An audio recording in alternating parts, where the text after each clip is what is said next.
Hello, everyone, and welcome back to the Trading Table. This is Andrew. Joined with me is Landon, and today we're going to be going over some of the biggest movers of the market, what to watch for tomorrow, and more.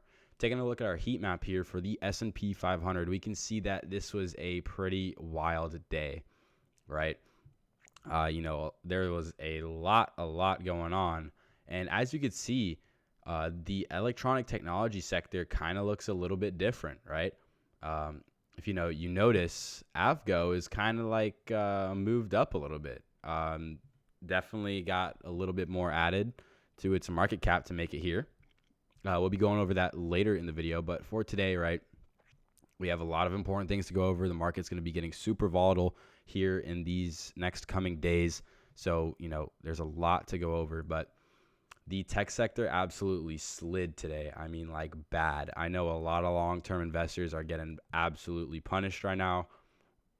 Definitely not the best week for SPY. We just slid all day pretty much until we finally recovered. And we didn't even recover all the way, right? We only recovered to that 543 area. And then as you can see from this candle, you already know how Microsoft's earnings went, right? Just absolutely horrible for Microsoft. They kind of are rebounding a bit. It's going to be quite interesting to see where they open at tomorrow. But their earnings, the reason that they kind of slid like this, even though their earnings were green, is they didn't really surprise by much. Their expectations were kind of a lot higher. Their expectations, they did beat them, but people were kind of expecting a bit more out of Microsoft, and they were not there to kind of supply that. And as you can see here in the news, they kind of missed with their cloud growth. So not the best earnings for Microsoft, right? This candle dropped the stock over 2.94%. We're all the way at 411 right now. We were at 389, believe it or not, before we kind of corrected. So it's going to be kind of interesting to see where Microsoft opens up tomorrow. We do have more earnings tomorrow, though. Apple's not one of them. If I'm not mistaken, Meta's one of them. I'm trying to play this by memory because I'm not 100% sure until we look at the earnings. But yeah, Meta also going to affect the market. As you can see, SPY kind of correlated almost 1-to-1 with Microsoft today. So as we go out through this week and we have all these big companies reporting, kind of look for a correlation with those companies. So today was Microsoft. Perhaps tomorrow could be Meta. Maybe not. We'll see. Microsoft is a lot bigger than Meta. So, Microsoft definitely has a bigger weight on the market, but that doesn't mean that Meta is going to put in some damage, right?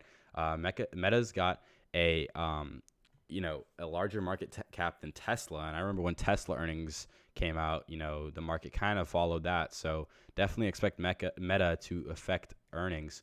Yeah, Microsoft, definitely not the best.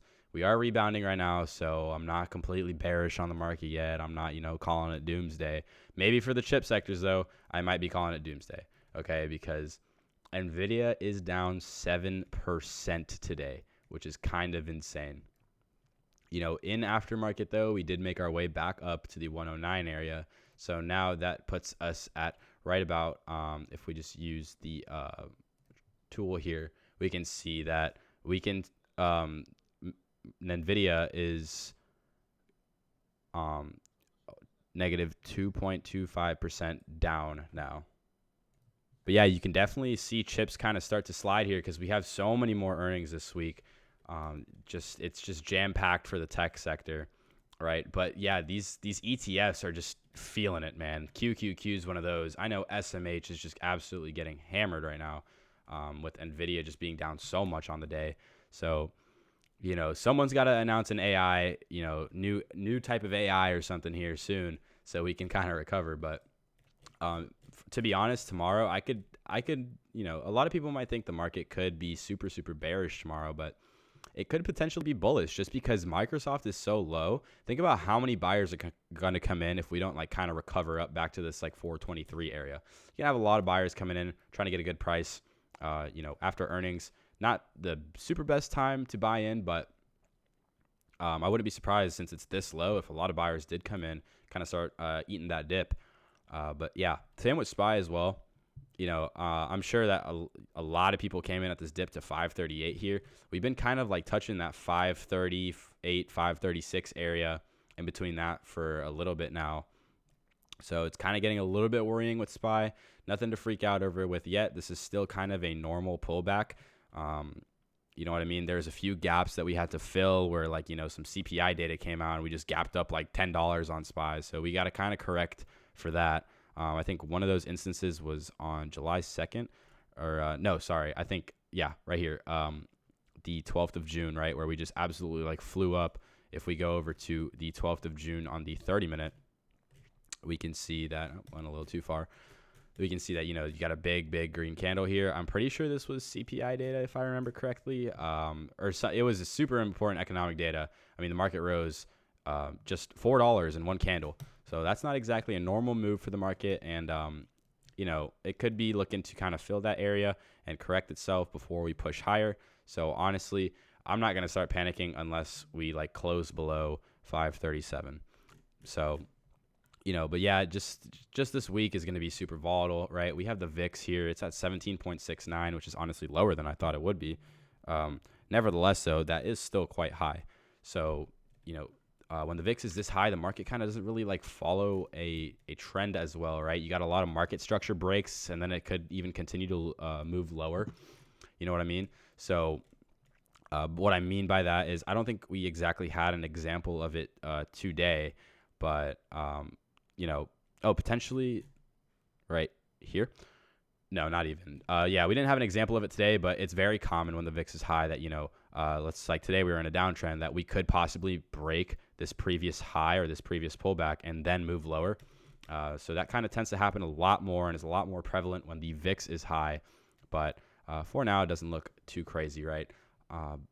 Nevertheless, though, PayPal actually, they reported earnings on Tuesday, this morning, right? Did really, really well, back to that 64 level. So really, really good for PayPal. Unfortunately, PayPal doesn't affect the market, so we are still pretty low here on SPY. But jumping over to Landon now for some of our big money plays for today. Yeah, thank you, Andrew. And what a day for big money it was. Today was a really good indication, I guess, to big money on how the market's going to move moving forward.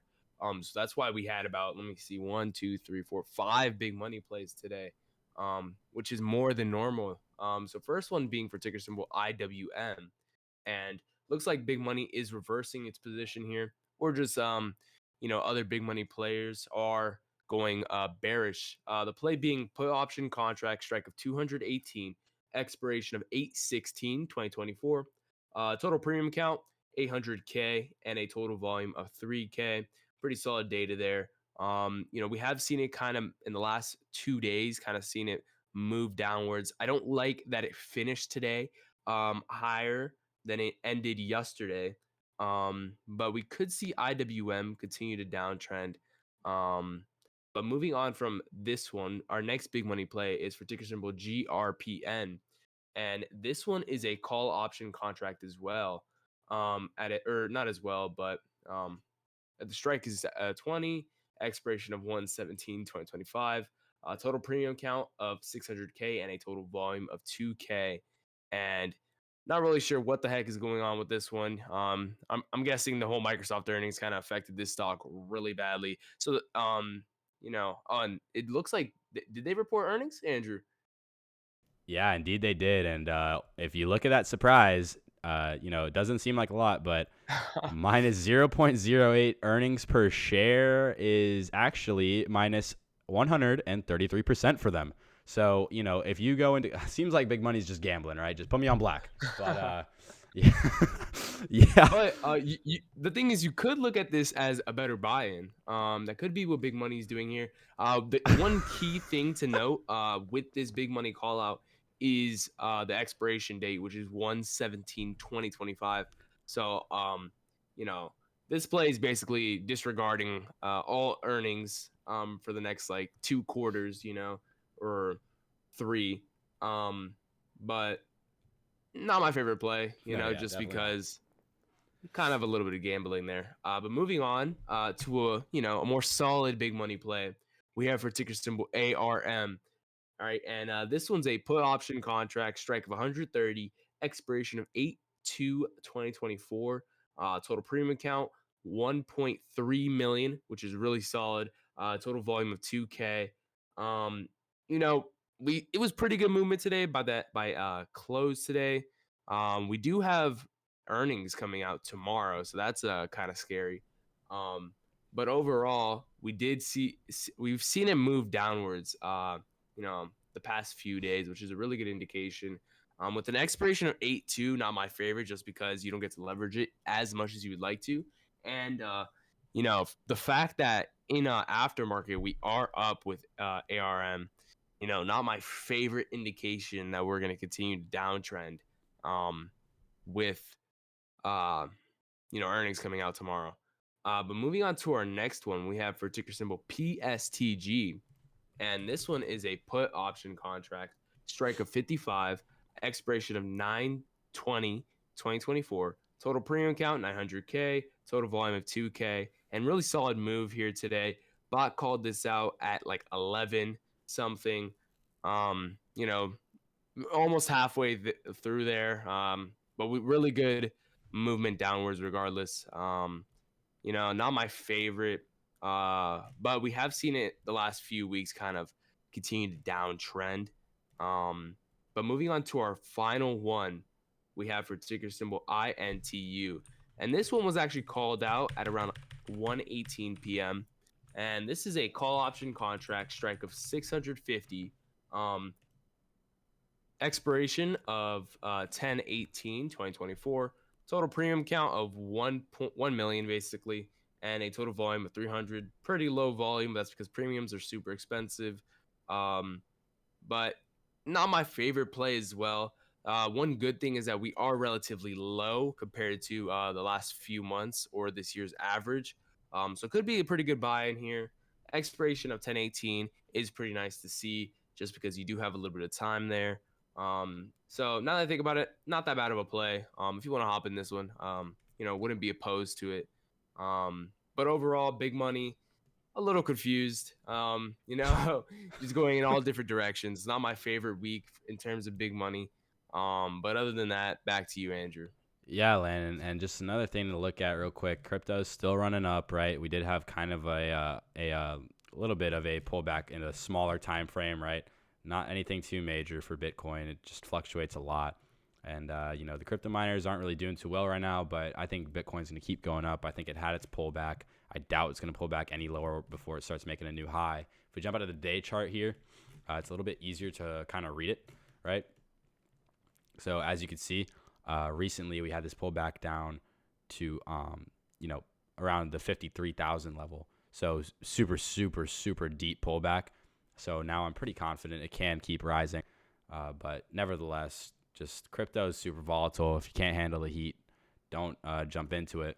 But as you can see, my whole watch list on the right side of my screen is just absolutely red. So, maybe just reevaluate your biases on bulls at the open of the market. Because I know today at market open, I thought I was going to be kind of bullish because we had this gap up, right? And then the market just absolutely slid. So just never marry your bias and kind of keep an open mind with the market. Best advice I could give. But we're going to go ahead and go more in depth to our earnings right now.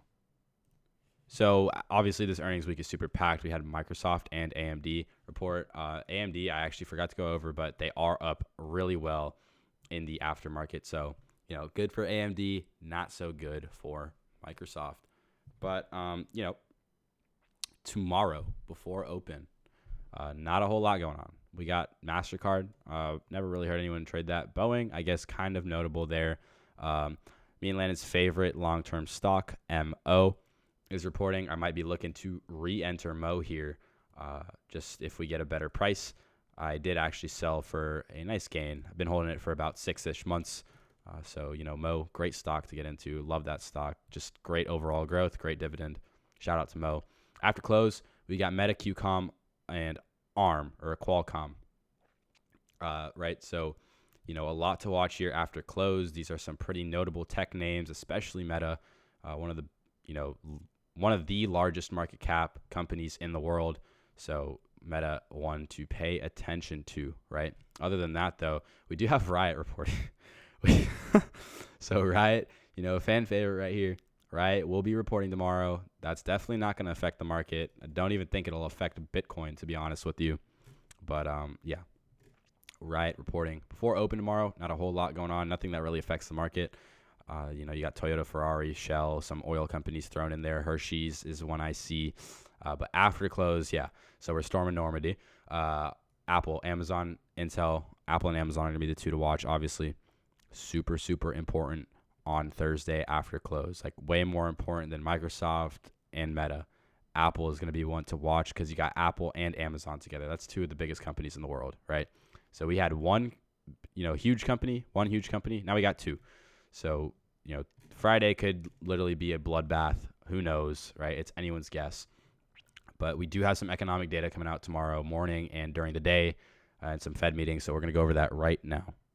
So looking at our economic calendar for the rest of the week, first today, we had CB consumer confidence and JOLTS job openings. Obviously, that literally had no effect on the market whatsoever. I told you guys I was actually pretty likely that was going to happen. And, the market just went down even though both of these were good. Definitely not, couldn't help with the amount of bearishness on NVIDIA. Going into tomorrow, though, we got a lot, all right? Chicago PMI, right? That's the first thing coming out. ADP non-farm employment's coming out at 8:15. This won't really do much to the market unless it comes out super bad. Same with the Chicago PMI. These numbers kind of come in almost always at their forecast. It's very rare that they don't. 10:30, we've got crude oil inventories. And then 2 o'clock, I just recommend just stop trading. We've got so much Fed things, meetings, interest rate decisions going on. Listen, if at 2 p.m. they come out with the interest rate decision and the market likes it, good for you. But holding a trade through that is quite literally gambling. You're putting your trade in someone's hands. You don't know what they're going to say. So just keep an eye on that.